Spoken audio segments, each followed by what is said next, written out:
Welcome to the course Ergonomics in Automotive Design. Now, we are going to discuss our 8th module related to driver's workload measurement. Under this module, we will go through two topics. First one, driver's task and workload assessment, physiological and cognitive, and second one is the method to measure driver's workload. Now, before starting the workload measurement techniques, we should know what is driver's workload. So, the total amount of physical and mental resources and efforts required by the driver to perform various primary tasks which are related to driving and or secondary tasks not directly related to driving under any given situation is defined as the driver's workload. With the advancement of technology, there is introduction of numerous new devices or equipment which are assisting drivers in driver navigation. At the same time, there are so many other equipments and devices which are installed in vehicle for infotainment and for many other purposes. Moreover, there are numerous factors may be in vehicle and external to the vehicle which are also leading to driver distraction. In this context, estimation of driver's workload is of utmost necessity to develop appropriate intervention strategies to avoid error and accident while driver is driving. If we look at the driver's failure and why it is happening, so majority of the time it is related to failure of information processing, that is inability of the driver to make the right decision at the right time and right place. The workload assessment is essential to understand how much the driver is occupied in terms of physical and cognitive load, how many tasks can the driver handle safely. Moreover, we should also try to understand would the driver be overloaded by the task under normal driving condition, whatever is assigned to him or her. Now, this driver's workload, which is the combination of both physical aspect as well as mental aspect. So, first we want to know what are the various physical aspects of workload. So, driver's physical workload include motor responses, that is neuromuscular forces by the driver to produce coordinated movements of different body parts which include eye, head or neck, hand, arm, foot, leg and torso for reaching or grasping or operating the controls with needed speed and accuracies. So, these are the various aspects of physical workload. On the other hand, mental workload during driving, it includes information acquisition involving sensing, detecting, recognizing.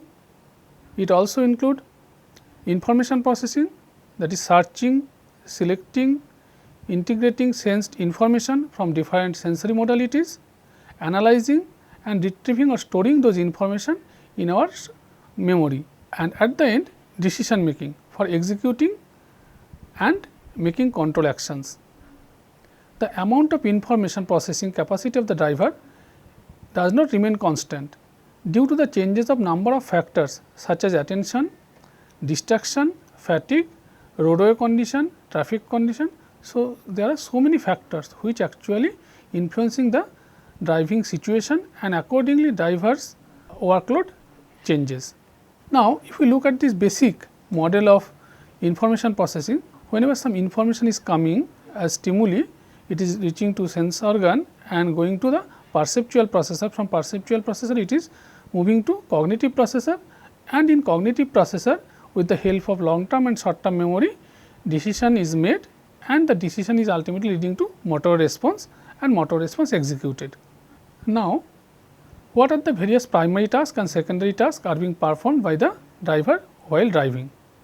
So, already in our earlier modules we have discussed the list of primary tasks as well as secondary tasks. So, generally these primary tasks are involuntary in nature. Driver has to perform those activities to navigate the vehicle safely without any accident or collision. So, for that purpose generally which activities he or she has to perform, these activities include lateral control of the vehicle, longitudinal control of the vehicle, monitoring the roadway, that is the roadway condition, collecting information regarding the roadway condition and accordingly reacting, then avoiding crash using in vehicle control and display for navigating the vehicle. On the other hand, when we are talking about the secondary task or not directly related to driving task, this includes activities related to driver distractions. Any sort of activity which is leading to driver distraction, which is not directly related to primary task of driving, those are coming under this secondary task. For the research purposes, while we are going to measure workload of the drivers, then different types of secondary tasks are given to the driver along with the primary task. So, these type of tasks include peripheral detection task, arithmetic addition task, repetitive tapping task, then time estimation, choice reaction time task, critical tracking task, visual search task, memory search task. So, this type of various tasks are given along with the primary task.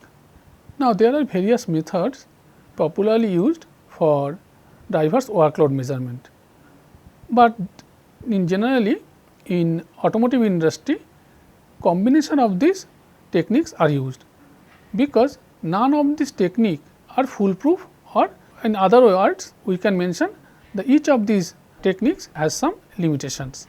So, the popularly used methods for measuring drivers workload include driver performance measurement technique, secondary task performance measurement, physiological measurement, subjective measurement, ISO lane change test, then Society of Automotive Engineers J2364 and J2365 recommended practices, and IVIS demand model.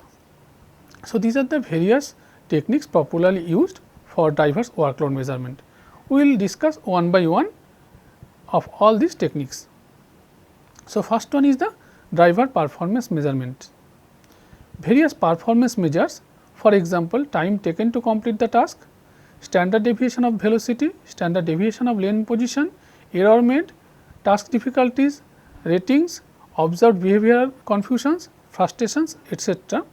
associated with the primary task are analyzed to identify the driver's workload while driver is performing a driving or non-driving task. So, in this driver performance measurement, generally we are concentrating on the driver's performance measures which are related to primary driving task to quantify the driver's workload while some secondary task is given along with the primary task, or only the primary task is being performed.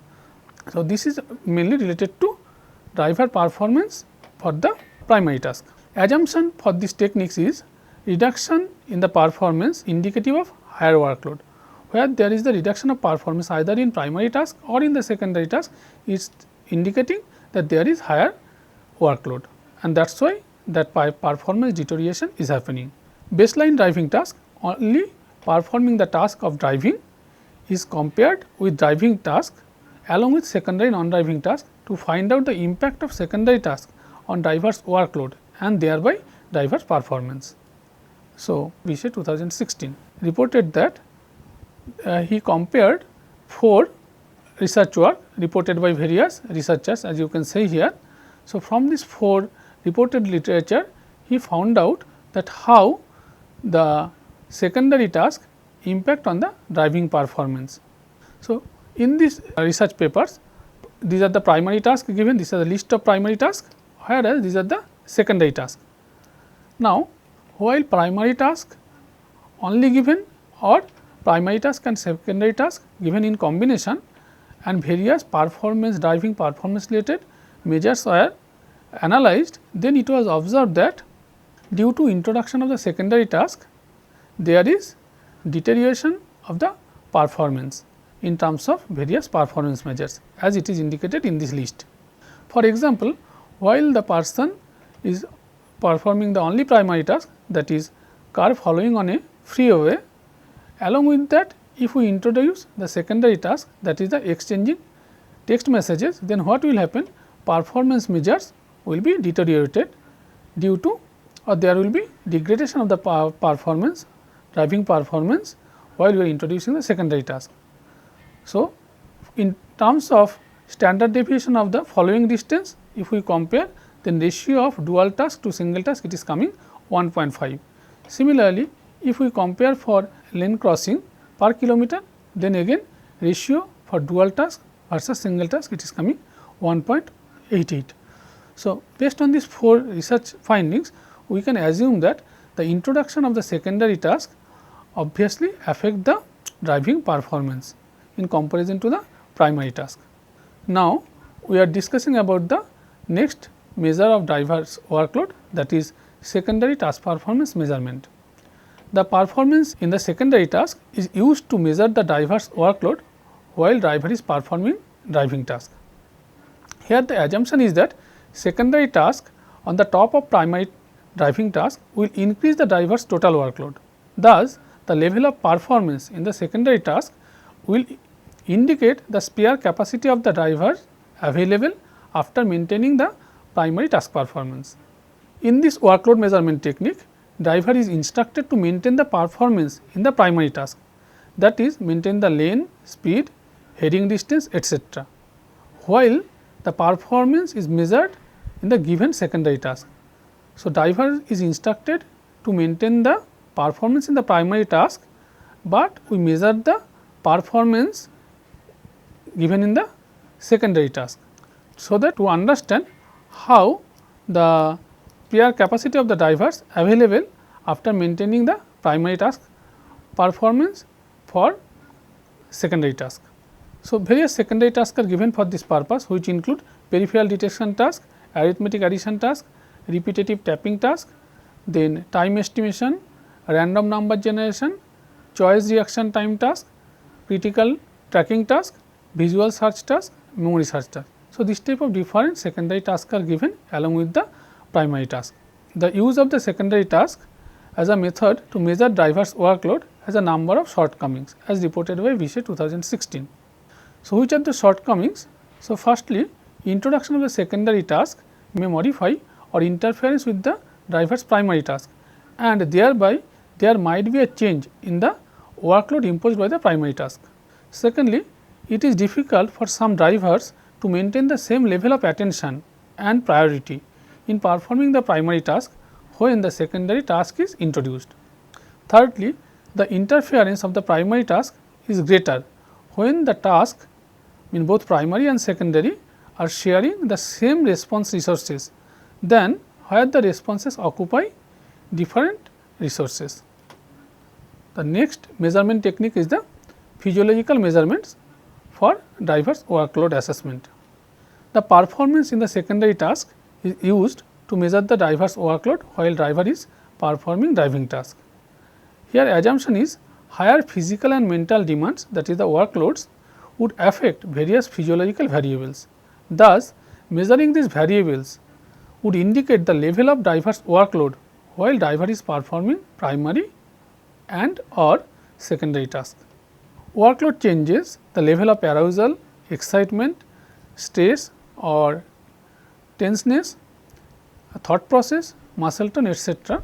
during performing a task, and thereby affect the various physiological variables. These physiological variables, which are generally used for these measurement purposes, include heart rate, blood pressure, respiratory rate, oxygen uptake, energy expenditure, then electrical activity of muscles through electromyogram or EMG, electrical activity of the brain through electroencephalography, abbreviation we mention EEG, then electrical activity of the heart, electrocardiogram, ECG, then electrical activities of the eye muscles, which is called electrooculogram, then galvanic skin response, body and skin temperature, sweat rate, and moreover, which is widely used nowadays, that is eye movement variables that related to eye tracking.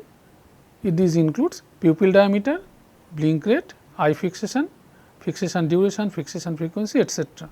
Physiological measures to estimate the driver's mental workload is relatively less reliable, as there may be a large individual variation as well as it may be influenced by factors like anxiety, stress. So, these physiological measures which we already discussed, those are not good estimate for the mental workload, but these are very good estimate for the physical workload. It is not good for mental workload because mental workload is also influenced by so many other factors, and there is also subject to subject variations. The physiological measures are rarely used during vehicle development process due to following reasons. Firstly, correlation between the physiological measures and the real world performance is not well established. Secondly, physiological measures are difficult to obtain during actual driving condition. Thirdly, data acquisition, analysis, interpretation incur higher value for infrastructure or equipment, cost and for trained manpower. Now, moving to the next topic, that is the subjective assessment for drivers workload. In subjective response of the drivers regarding the level of difficulty, stress, discomfort, mental workload, physical workload, etc., during performance of the different primary and or secondary tasks are generally collected using rating scales. So, for subjective assessment, generally we ask the subject to rate on a rating scale about his or her perception about the difficulty, stress, discomfort, mental workload, physical workload and so many other aspects. Here assumption is that driver can directly express their perception regarding the various dimensions of the workload, and that is why it is easy to collect, at the same time it is also reliable. Popularly used subjective workload measurement techniques include NASA task load index, which is popularly known as NASA TLX, then driving activity load index DALI, then subjective workload assessment is SWAT, and workload profile. So, these are the popular subjective assessment techniques. The subjective methods are commonly used in vehicle development because they are easy to obtain, the measurement required no instrumentation and have high face validity as the voice of the consumer or customer. But there are various disadvantages also of the subjective methods, which include rater may find it difficult to understand the definition or description of the individual scales used for the subjective measurement purposes. Moreover, rater may find it difficult to understand many issues associated with comparing different products and situations. Third, the agreement between different raters may not be well agreed. Now, among the various subjective measurement techniques of diverse workload measurement, firstly we are going to discuss about the NASA TLX method. NASA TLX is a multidimensional rating scale based on procedure to estimate overall workload score. This is based on weighted average of rating of 6 subscales. So, NASA TLX, as we already mentioned, that this is a multidimensional scale, and in this scale there are 6 subscales, and the operator or the driver, after driving, he has to rate on 6 different subscales. These subscales include mental demand, second physical demand, third temporal demand, fourth own performance, fifth is the effort, and sixth is the frustration. The subject's response is collected from the drivers on each of the subscales. That subscales may be specified on 5 point, 20 point, even 100 point interval scale. The standardized descriptions used for each of the subscale and adjectives used for defining their limits are painted in the next slide. We will discuss that one. So, after getting the ratings on each of the subscales, pairwise comparisons of these subscales are performed in order to determine higher source of workload factor out of the 6 subscales which have more influence on the workload measurement. So, that is estimated by pairwise comparison of these factors or subscales. The rating on individual subscales can be used as evaluation scores, or an overall workload can be obtained from the weighted sum of the rating on 6 scales, and that is used for comparing the overall workload between 2 tasks, while drivers are using 2 different instruments or 2 different in vehicle information system.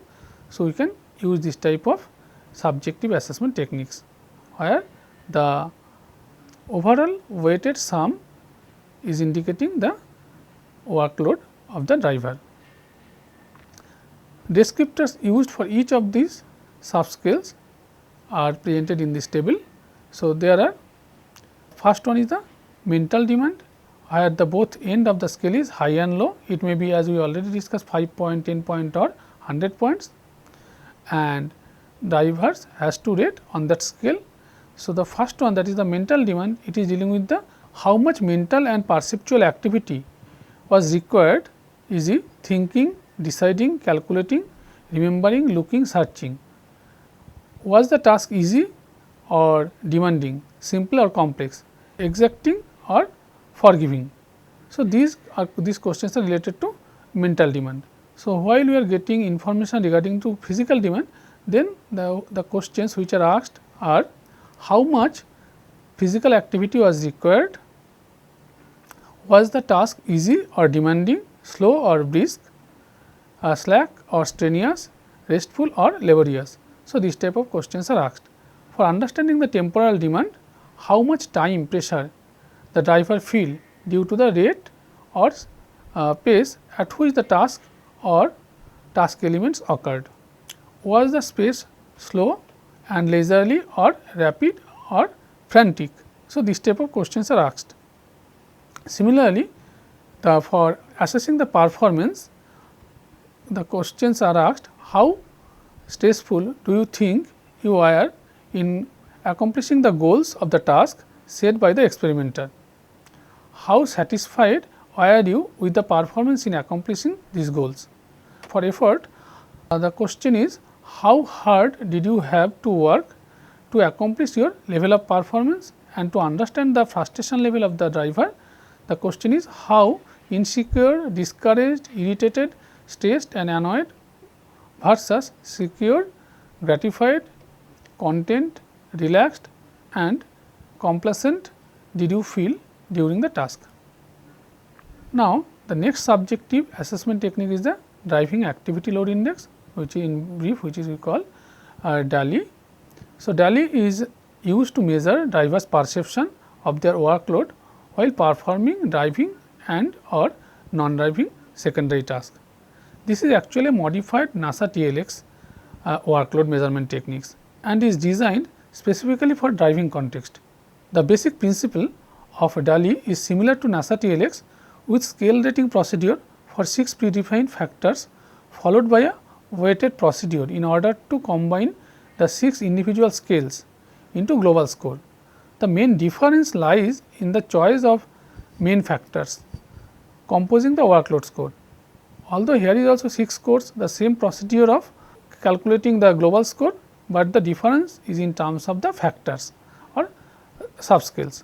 So, DALI includes 6 subscales like NASA TLX, and these subscales are effort of attention, visual demand, auditory demand, temporal demand, interference due to the secondary task and situational stress. Now, if you look at this table, so here workload dimensions and the descriptions are mentioned. The first one is the first column, it is showing the various workload dimensions, 6 workload dimensions, and the middle one is the end points. So, at the end of the scale, one end is low and another end is high, and this last column it is giving the description of each of these workload measurement dimensions. Now, method to measure the driver's workload using the DALI technique. So, here in a study reported by Harvey and Stanton 2013, out of the 6 scales which are used in DALI, they only used 4 scales. These 4 scales are global attentional demand or effort of attention, that is first one, then visual demand, then stress interference are used. They compared workload for the use of touch screen and rotary control against the primary task as the control. So, now if you look at this table, so here is these are the 4 dimensions which they used in their study: global attention, visual demand, stress and interference, and this one is the control condition, that is the only performing the driving task. That time these are the mean and standard deviation value for these various subscales, and this is for the during operation of the touch screen along with the primary driving task, and this is the rotary controller. So, it was observed that the control condition producing the lowest level of subjective workload, whereas the subjective workload is more in case of touch screen and it is relatively more in case of rotary control. So, from the value it is evident. So, on 20 people they conducted this experiment and they found out that use of touch screen is relatively better than the rotary controls, because the global demand, visual demand and stress interference is relatively less in case of touch screen, but it is obviously more than the primary driving condition without any secondary task. Next, the subjective workload assessment technique using this SWOT technique. In SWAT or subjective workload assessment technique, workload is a function of 3 dimensions. First one is the time load, second mental effort load, and the third one is the psychological load. So, unlike other assessment techniques discussed earlier where there are 6 scales, but here are 3 scales: time load and mental effort and physiological stress. For each of these 3 subscale there are 3 possible levels: low, medium and high. All possible combinations of the 3 levels of each dimension yield a 27 cells 3 dimensional matrix to present the workload. The method uses conjoint measurements and scaling technique to develop a single interval rating scale, as reported by Reid et al. 1988. Now, in this table we are showing the various scales, that is a time load, mental effort load and psychological stress load, and under each of these scale there are 3 levels: low, medium and high, and how is the description for each of these subscale. So, for low, often have spare time, interruptions or overload among activities occur infrequently or not at all. For medium, occasionally have the spare time. So, earlier it was often, here it is occasionally, and in case of high almost never. So, in this way all the levels low, medium and high are described in the description section. The next method is workload profile, WP. The work profile method is based on multiple research model as reported by Wickens 1987. It consists of 8 workload dimensions. So, unlike the earlier one SWAT technique where there was only 3 dimensions, but here are 8 workload dimensions. So, first one is the perceptual or central processing, next one response selection and execution, third spatial processing, fourth one is the verbal processing, fifth visual processing, sixth auditory processing, seventh manual output and last one speech output. So, these are the 8 various workload dimensions which are used in workload profile technique. After completion of the assigned task, subjects are asked to provide ratings on a scale of starting at 0 and ending at 1 for each of the tasks in a random order for 8 workload dimensions. Thus, a rating of 0 means that the task does not require the dimension, and 1 means that the task require maximum attentional resource.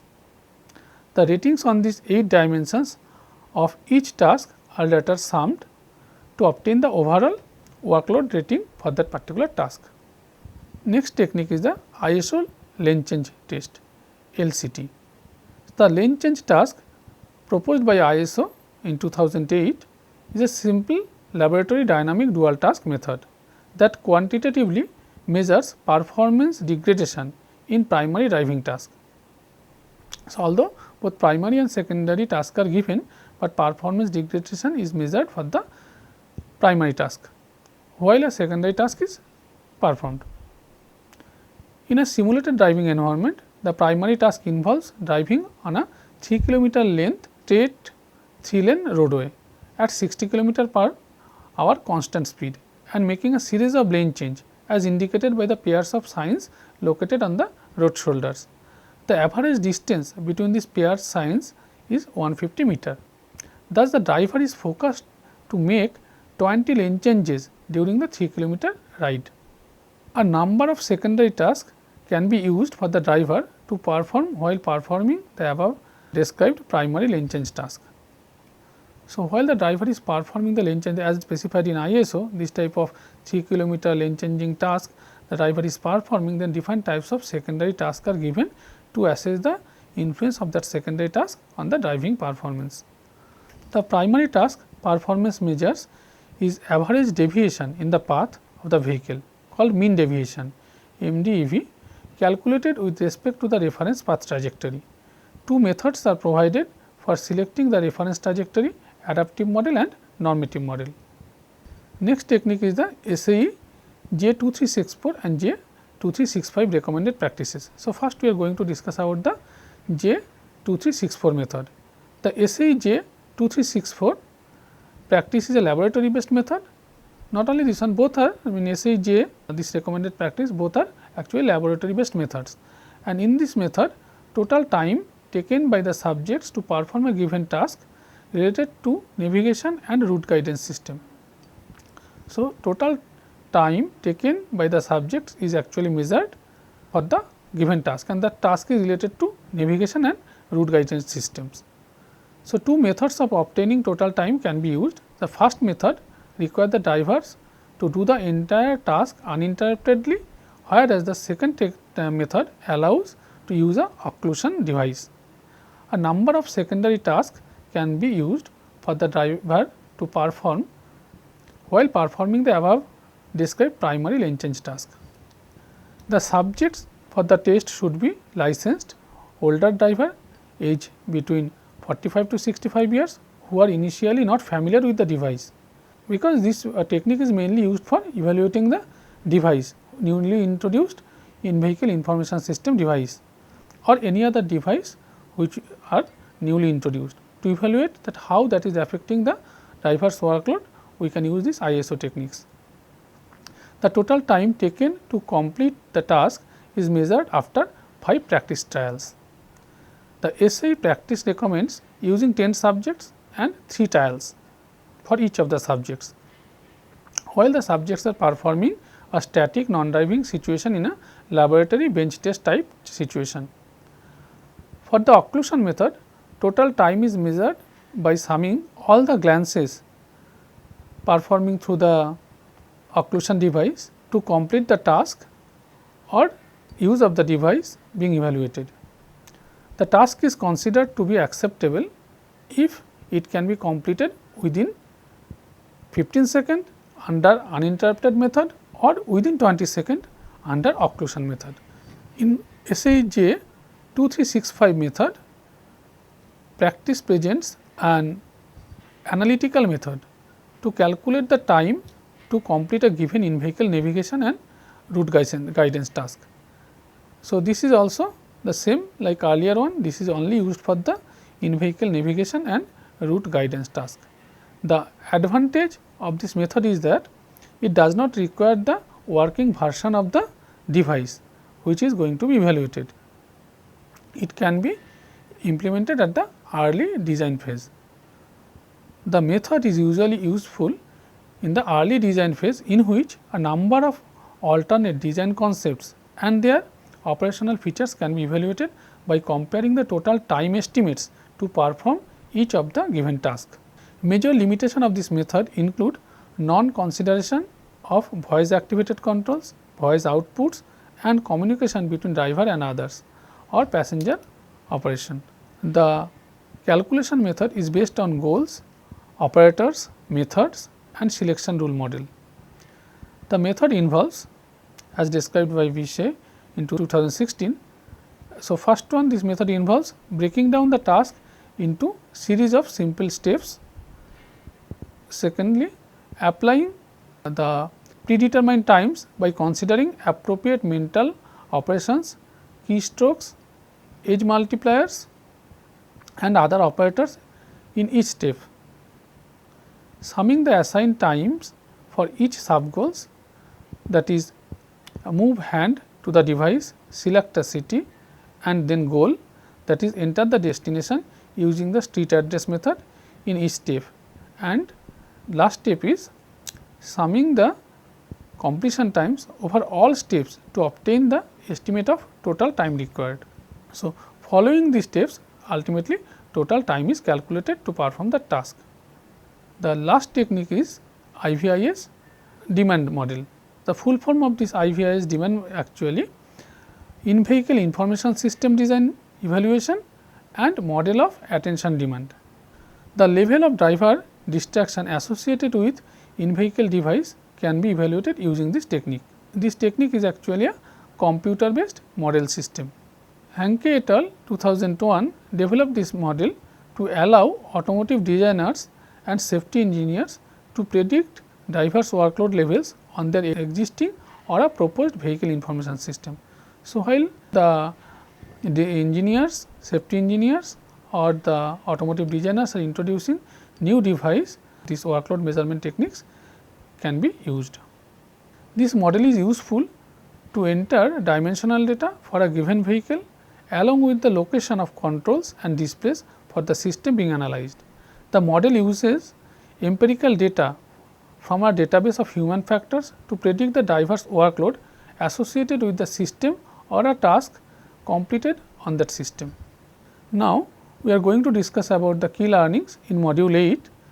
So, in this module we learnt about the definitions of driver's workload, then we discussed about the various primary tasks performed by the drivers which is related to driving and various secondary tasks which is not directly related to driving.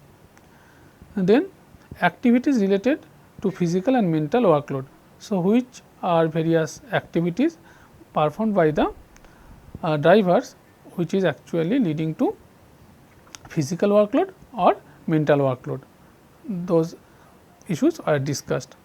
And finally, various approaches and methods used for evaluation of drivers' workload are discussed and their advantages, disadvantages are also mentioned wherever applicable. Now, these are the various references which has been used for preparation of different slides. So, you can go through these references for detailed understanding or more understanding of the subject related to drivers' workload measurement, procedures and their limitation or their advantages. Thank you.